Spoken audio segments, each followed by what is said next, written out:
జాతీయ న్యాయ సేవాధికార ఉత్తర్వుల మేరకు ఈరోజు సూలూరుపేటలోని జూనియర్ సివిల్ జడ్జి కోర్టులో జరిగిన జాతీయ లోక్ అదాలత్ కార్యక్రమానికి న్యాయాధిపతులు, న్యాయవాదులు, పోలీస్ అధికారులు, కక్షిదారులు విచ్చేశారు.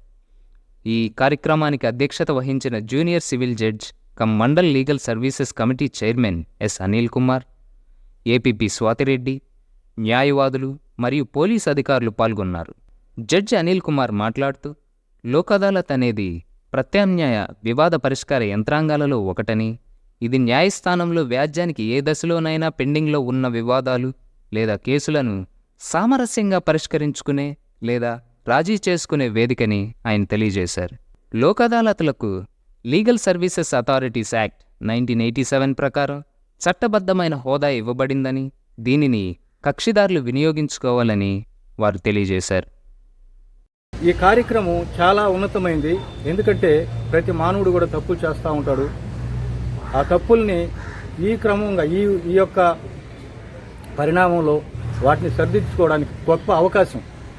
అదేవిధంగా ప్రతి మానవుడికి ఒక యుగో ఉంటుంది. ప్రతి మానవుడికి నేనే గొప్ప, నేనే తెలియగలవాడిని అని చెప్పి ఒక యుగో ఉంటుంది.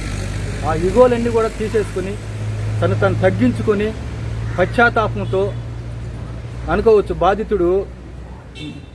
బాధించబడిన వాడు వచ్చి నేను బాధించినా కానీ ఎదుటి వ్యక్తి నన్ను రాజీకి రమ్మంటున్నాడని చెప్పి పిలుస్తున్నాడని చెప్పి అతని యొక్క మనసును అర్థం చేసుకొని పశ్చాత్తాపం చెందుతాడు. ఆ పశ్చాత్తాపం చెందినప్పుడు ఏంటంటే ఆ పశ్చాత్తాపం చెందినటువంటి పరిణామంలో ఆ మానవుడు మంచిగా మనం బతకాలి, నీతిగా బతకాలని చెప్పి ఒక నీతి మనిషిలో ఏర్పడుతుంది.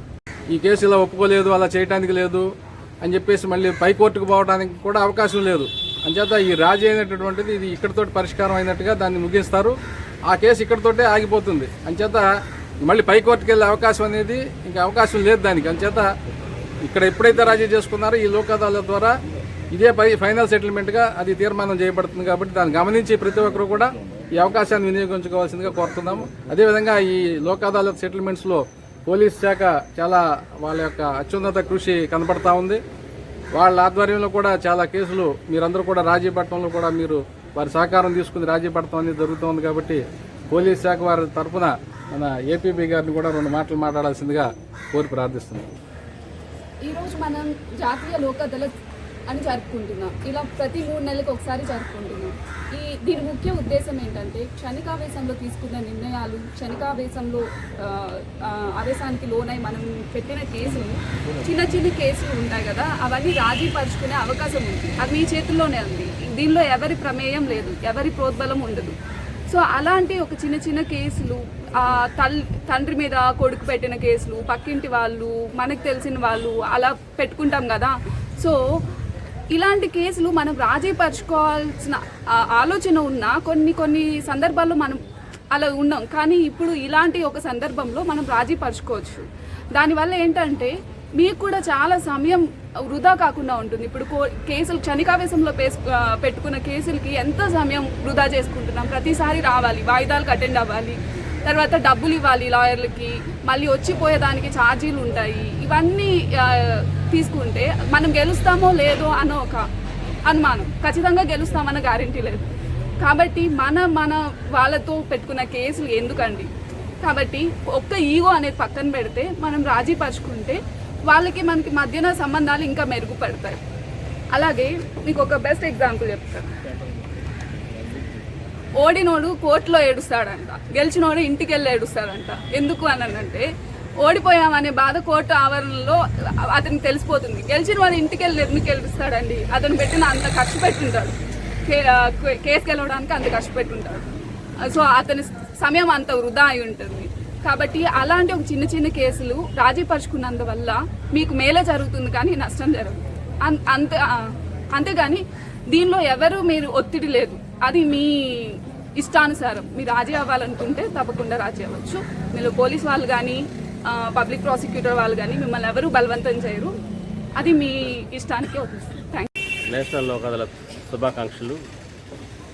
ఈరోజు మీరందరూ కూడా మీకున్నటువంటి కేసుల్ని పరిష్కరించుకోవడానికి, ఈ కేసుల నుంచి విముక్తులు అవ్వడానికి ఉత్సాహంగా ఇక్కడ వచ్చినందుకు మీ అందరికీ ధన్యవాదాలు తెలియజేసుకుంటున్నాను. అదేవిధంగా ఇకపై కూడా మీతో పాటు మీ వాళ్ళు ఎవరైనా స్నేహితులు కానీ బంధువులు కానీ ఎవరైనా ఉంటే కూడా వాళ్ళకు కూడా సలహా ఇచ్చి ఇది మంచి సార్ చెప్పారు ఇందాక ఇది రాజీ మార్గమే రాజమార్గం అని చెప్పేసి కాబట్టి మీకు దీనివల్ల ఎంతో ధన లాభం కానీ టైం సేవ్ అవ్వడం కానీ ఇవన్నీ కూడా జరుగుతాయి. కాబట్టి మీరందరూ కూడా కేసుల్ని పరిష్కరించుకొని ఇకపైన ఇలాంటి కేసుల్లో రాకుండా ఉండాలని కోరుకోవాలని చెప్పేసి ఒక భార్యాభర్త కేసు పెట్టుకోవడం జరిగింది. కానీ ఆ పరిస్థితులను కూడా పక్కన పెట్టి వీళ్ళిద్దరూ ఏకమవడం జరిగింది. ఈరోజు ఆ కలిసి జంటలు చూస్తే మనందరికీ కూడా సంతోషం వేస్తుంది. అంచేత ఈ యొక్క సందర్భంగా వీళ్ళిద్దరూ రాజీ పడ్డారని చెప్పడానికి మేము సంతోషిస్తూ ఉన్నాము. అంచేత ఇలాంటి సందర్భాలు ఉంటాయి కాబట్టి ప్రతి ఒక్కరు ఆవేశం తగ్గించుకుంటే వాళ్ళ జీవితాలు బాగుంటాయని చెప్పడానికి ఇది ఒక ఉదాహరణగా మీకు చూపెడుతున్నాం. అంతే.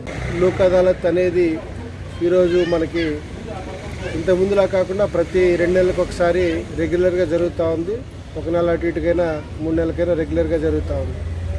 ఈ లోక్ అదాలత్ యొక్క ఇంపార్టెన్స్ ఏంటంటే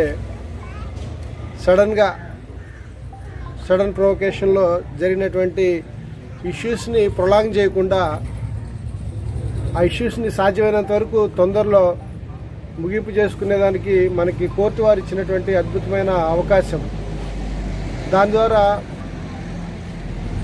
చిన్న చిన్న సమస్యల్లో పడ్డటువంటి ప్రజలు ఎవరైనా కూడా ఈ తమ సమస్యల్ని లోక్ అదాలత్ ద్వారా సాధ్యమైనంత తొందరలో ముగించుకునేటువంటి ఒక మంచి అవకాశం. ఈ లోక్ అదాలత్లో మనం బోత్ పార్టీస్ కాంప్రమైజ్ అవడం అనేది శిక్ష కిందకి పరిగణించబడదు. రేపు ఏదైనా ఉద్యోగాల్లో కానీ ఇతరతర విషయాల్లో కానీ లోక్ అదాలత్ కాంప్రమైజ్ అనేది శిక్ష కిందకి రాదు. కాబట్టి లోక్ అదాలత్లో కాంప్రమైజ్ అవడం అనేది ఒక మంచి అవకాశంగా ఇరు పార్టీలు వారు ఇరు కక్షిదారులు పరిగణలోకి తీసుకుని అందరూ కూడా ఈ లోక్ అదాలత్ సక్సెస్ఫుల్గా కంప్లీట్ చేస్తారని చెప్పి ఆశిస్తూ సెలవు తీసుకున్నాం. Thank you. మీరు చిన్న చిన్న కేసులు చిన్న చిన్న సమస్యల్లో ఏదైనా కోర్టు చుట్టూ తిరుగుతున్నట్లయితే మీరు ఈ సమస్యల్ని సత్వరం తొందరగా పరిష్కరించేదానికి ఇది మంచి అవకాశం. ఏదో తొందరపాటు ఆవేశంతో కొన్ని సంఘటనలు జరిగిపోతూ ఉంటాయి. అలాంటి సంఘటనలు జరిగినప్పుడు మీరు పోలీస్ స్టేషన్కి వస్తారు, మేము చెప్తాము. అయినా కొన్ని కేసుల్లాగా వస్తాయి. అలాంటి వారు ఈ లోక్ అదాలత్ని మంచి అవకాశంగా వినియోగించుకొని ఇరువురు రాజీ ధోరణిలో పరిష్కరించుకొని ఈ లోక్ అదాలత్ సార్ చెప్పినట్లు ఇది పనిష్మెంట్ కిందకు రాదు. కాబట్టి దీన్ని వినియోగించుకొని మీ భవిష్యత్తులో దీనివల్ల మీకు లబ్ధి చేకూరుతుంది. కాబట్టి దయచేసి అందరూ కూడా దీన్ని గమనించి ఈ లోక్ అదాలత్ అనే దాన్ని మీరు సద్వినియోగం చేసుకోవాలని కోరుకుంటున్నాను. Thank you. అందరికీ కూడా ఈ కోర్టు తరపు నుంచి కానీ పోలీస్ వారి నుంచి కూడా ధన్యవాదాలండి. మనం ఇక్కడ రాజీ పడ్డప్పుడు పక్కన వాళ్ళ ముందు మన యొక్క వాల్యూ ఏమి తగ్గిపోదండి. మన మీద కేసు పెట్టారు కదా, వాళ్ళ మీద మనం రాజీ పడినంత మాత్రాన మనము వాళ్ళ దృష్టిలో ఏమీ తక్కువగా వాల్యూ తగ్గించబడదు. మనకి సార్ చెప్పినట్టు చదువుకుంటున్న వాళ్ళు ఏదో కోపంలో ఒక అఫెన్స్ చేశారనుకోండి, కోర్టులో శిక్ష పడితే అతనికి ఎటువంటి జాబ్స్ రావు. అదేవిధంగా అతని యొక్క క్యారెక్టర్ మీద లైఫ్ లాంగ్ ఒక మచ్చబడిపోతూ ఉంటుంది. అటువంటి వారు ఇటువంటి సందర్భంలో మనం కానీ రాజీ పడ్డామనుకోండి, వాళ్ళ మీద ఎటువంటి రిమార్క్స్ ఉండవు. వాళ్ళకి రేపు ఫ్యూచర్లో ఉద్యోగాలు వెరిఫికేషన్ జరిగినా కానీ వాళ్ళ మీద ఎటువంటి క్రైమ్ రికార్డ్ అనేది ఉండదు. అదేవిధంగా చిన్న చిన్న ఆస్తి తగాదాలు పడుతూ ఉండాలండి విలేజెస్లో. వాళ్ళు కూడా మనం ఒక మెట్టు దిగి మన అన్నదమ్ములతోనో తల్లిదండ్రులతోనో రాజీ పడి మన యొక్క టైంని అదేవిధంగా ఖర్చును కోర్టుకు రావాలంటే చాలా ఖర్చు అవుతూ ఉంటుందండి. మనకి కోర్టు ఫీజులు కానీ మనకి రానుపోని ఖర్చులు కానీ అదేవిధంగా అడ్వకేట్స్కి ఇచ్చే ఫీజులు కూడా చాలా వరకు మనం ఒక రాజీ పడితే అవి ఉండవు మనకి. సో మనం ఫ్యూచర్లో కూడా ఎటువంటి మళ్ళీ తప్పులు రిపీట్ చేయకుండా ఈరోజు ఇక్కడ రాజీ పడ్డామనుకోండి, ఇంక ఇంతటితో ఆ విషయాన్ని వదిలివేసేయండి. మళ్ళీ ఫ్యూచర్లో మళ్ళీ ఈ మనసులో పెట్టుకొని మళ్ళీ ఎటువంటి గొడవలు వెళ్లకుండా సో ప్రతి ఒక్కరు కూడా ఈ అవకాశాన్ని సద్వినియోగం చేసుకోండి. నెక్స్ట్ టైం మీకు తెలిసిన వాళ్ళు ఎవరన్నా ఈ విధంగా కేసులు పెట్టుకొని బాధపడుతూ ఉంటే వాళ్ళకి మీరు చెప్పండి. కేసులు రాజీ పడండి. అదేవిధంగా టైము మీ యొక్క అమౌంట్ను కూడా సేవ్ చేసుకోండి. కాబట్టి ఈరోజు ఇక్కడికి వచ్చిన మీ అందరికీ కూడా ఈ నేషనల్ లోక్ అదాలత్ తరఫున ధన్యవాదాలు తెలుపుకుంటున్నామండి. పోలీసు వారు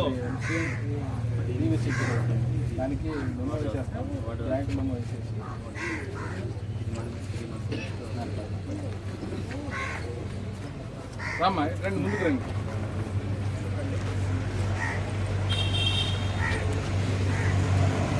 అమ్మా కేసు రాజీ పడ్డారా? రాజీ కాపురం చేసుకుంటారా? ఇప్పుడు కేసు తీసేయచ్చా? మళ్ళీ గొడవలు అయినా మీరు కూడా అమ్మాయిని జాగ్రత్తగా చూసుకోవాలి, ఏమీ ఇబ్బంది పెట్టకుండా చూసుకోవాలి. రోడ్డు మీదకి వచ్చారు, ఆడది రోడ్డు మీదకి వచ్చింది అని అంటే అది మన అజాగ్రత్త వల్ల జరుగుతుందని అనుకోవాలి. అలాగే నువ్వు కూడా దాన్ని అవకాశంగా చూసుకుని మన కుటుంబాన్ని బజార్లో రాకుండా చూసుకునే బాధ్యత మీ మీద కూడా ఉంది. కాబట్టి జాగ్రత్తగా కాకుండా అయిపోయినాయండి, అవన్నీ వదిలేసేయండి. మీరు మీ ఫ్యామిలీకి కూడా చిన్న హ్యాపీగా